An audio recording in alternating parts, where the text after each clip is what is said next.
Bonjour à tous. Pour cette 6e audio, je vais pas me faire des amis. Mais bon, quand il y a quelque chose à faire, il faut le faire. C'est tout. Le sujet de mon audio sera le complotisme, le conspirationnisme. Le complotisme, conspirationnisme, c'est en fait un produit de notre monde moderne. Quelque chose qui matérialise le sentiment d'impuissance des gens. Les personnes se considèrent tellement impuissantes qu'elles ont besoin d'un bouc émissaire pour expliquer tous les problèmes du monde. Que ce soit les judéo-protestants, que ce soit Israël, que ce soit les élites occidentales. Le complotisme, conspirationnisme, n'est pas quelque chose de neuf. Ça existe depuis des décennies. Et c'est en fait un recyclage dans lequel nous sommes tous tombés. Je le répète, je suis tombé dedans, mais il faut quand même comprendre que tout ça, c'est de l'arnaque. Et c'est surtout bon pour persévérer dans le système dans lequel nous vivons. En fait, le complotisme, le conspirationnisme, ça fait résonner avec les mêmes instruments que le système nous a donnés. Franchement, qui sort des sentiers battus? Personne. Tout le monde relaie les infos des grands médias et on discute en disant mais ça c'est faux parce que c'est une chaîne de l'empire sioniste ou je ne sais quoi. Et c'est quelque chose qui fait vendre le complotisme, le conspirationnisme au niveau de l'occupation du cerveau parce que ça donne un complexe de supériorité aux personnes qui sont des sachantes.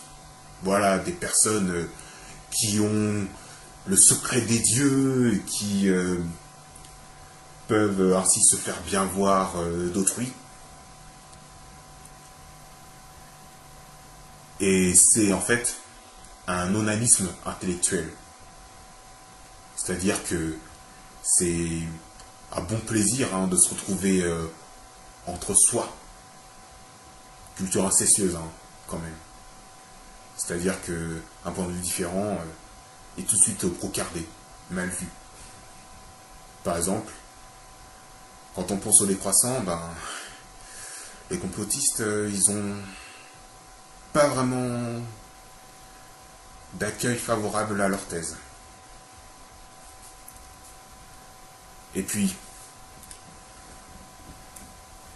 ce sentiment d'impuissance est pas mal provoqué par le fait que la technique a altéré le processus de pouvoir des gens. Il y a eu un report du processus de pouvoir. Le processus de pouvoir, si vous voulez, c'est quelque chose qu'a théorisé Ted Kaczynski, encore lui. Vous devriez lire son manifeste La société industrielle et son avenir, si vous ne l'avez pas lu.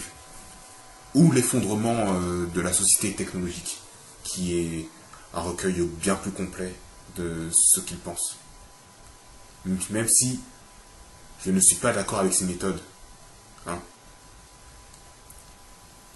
Et justement, Ted Kaczynski est la preuve que les thèses complotistes, conspirationnistes ne tiennent pas trop la route parce que Ted Kaczynski, a été en liberté pendant plus de 17 ans. Et il était pourchassé par la CIA. Donc vous voyez, vous pouvez contrer l'État. Vous pouvez, vous faire petit. Et s'il est en prison désormais, c'est parce que son frère l'a dénoncé. Autrement, il aurait continué et il aurait peut-être fait exploser d'autres bombes. Ce que j'ai remarqué, justement, par rapport à certains complotistes conspirationnistes, c'est que vu qu'ils raisonnent comme le système, qu'ils ne veulent pas se départir du mode de pensée qui les a formatés, quand on parle des élites, il y a en fait beaucoup de jalousie à l'égard de ces élites-là. Allez, avouez-le. Vous voulez en goûter, vous aussi, de tout ce luxe. Vous voulez en goûter tout ce pognon. Ne faites pas croire que vous êtes forcément des chevaliers servants qui allez participer à la redistribution des richesses ou à la mise à bas du système. Vous voulez y goûter. Allez. Je parle pour certaines personnes qui se reconnaîtront très bien. Parce que franchement, que les juifs soient très présents en politique ou dans le divertissement, c'est leur droit. Ils sont très minoritaires, je le reconnais. Moi, je ne contredis pas les complots. Je ne dis pas qu'il n'y a pas de conspiration. Je dis juste que c'est beaucoup plus complexe que ce qu'on veut bien nous faire croire. Si les juifs, s'il y a autant de juifs dedans, c'est qu'ils ont utilisé leur qualité.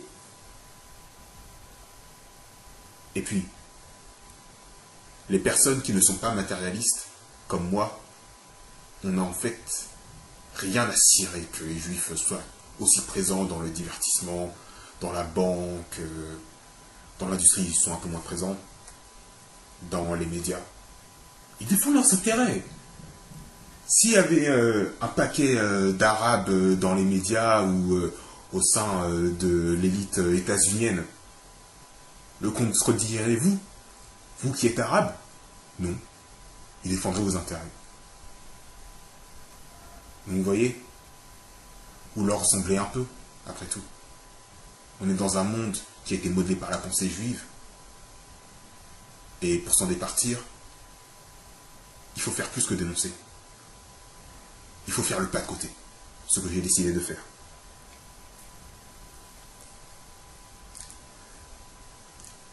En fait, les complotistes conspirationnistes, obsessionnels, je vais insister là-dessus, sont des produits du capitalisme du divertissement. En effet, ils sortent des thèses qui sortent de films d'action, d'espionnage, et ça les passionne après tout. Hein. Ils sont les produits de tout ça. Alors que je pense que les personnes qui se détournent de toute cette tension au niveau de l'espionnage, du film d'action et autres, est plus proche de la grandeur spirituelle que ces personnes-là. C'est mesquin de dire ça, mais en fait, en étant totalement impliqué dans tous ces complots-là, on est devenu cons. Il n'y a pas que les juifs qui ont du contrôle.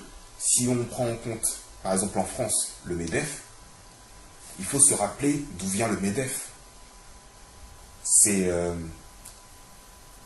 les maîtres des forges, on va dire. Et les maîtres des forges, c'était Wendel, des catholiques alsaciens, avant Vatican II, donc des catholiques traditionnalistes. Une petite pique adressée à mes frères et sœurs en Christ catholiques traditionnalistes. Et des personnes qui appartiennent à cette dynastie, il y en a deux principales. Ernest Antoine Sellière, qui a été président du MEDEF, et Françoise de Panafieux, qui a été candidate à la mairie de Paris aux dernières élections municipales de Bertrand Delanoë. Donc pas celles qui viennent d'avoir lieu, mais celles qui ont eu lieu encore avant, lors du quinquennat de Nicolas Sarkozy. Les choses sont beaucoup plus complexes que ce que les complotistes conspirationnistes nous racontent. Et quand vous lisez Anthony Sutton, dont vous parlez, quand on le lit, on se dit qu'en fait, tous ces gens qui parlent de conspiration juive, pour la plupart, sont des fous. Et ils ne parlent pas des sujets principaux, ils ne parlent pas de la diversité des personnes qui ont pris le contrôle du monde. Parce que les catholiques traditionnalistes, il y en a dedans. Les musulmans, il y en a dedans. Les bouddhistes, il y en a dedans. Les taoïstes, il y en a dedans. Les shintoïstes, il y en a dedans. Les hindous, il y en a dedans. Par exemple, si je parle des Chaebol ou Zaibatsu, Chaebol c'est conglomérat en coréen et Zaibatsu c'est conglomérat en japonais. Ils sont tous dans le même panier. La commission trilatérale, ça regroupe l'Europe, l'Amérique du Nord et l'Asie de l'Est. Et quand on parle d'Asie de l'Est, on ne parle pas que du Japon, on parle aussi de la Chine.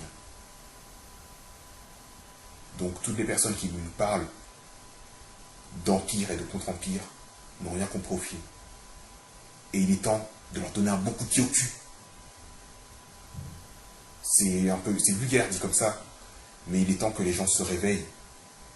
Et si cet audio ne plaît pas, peu m'importe. J'ai dit ce que j'avais à dire. Les personnes qui veulent se réveiller comprendront ce que je veux dire. Ne devenons pas comme l'adversaire. Cette manière de penser nous fait raisonner dans les mêmes termes. Et cette guerre spirituelle qui s'annonce, qui est présente,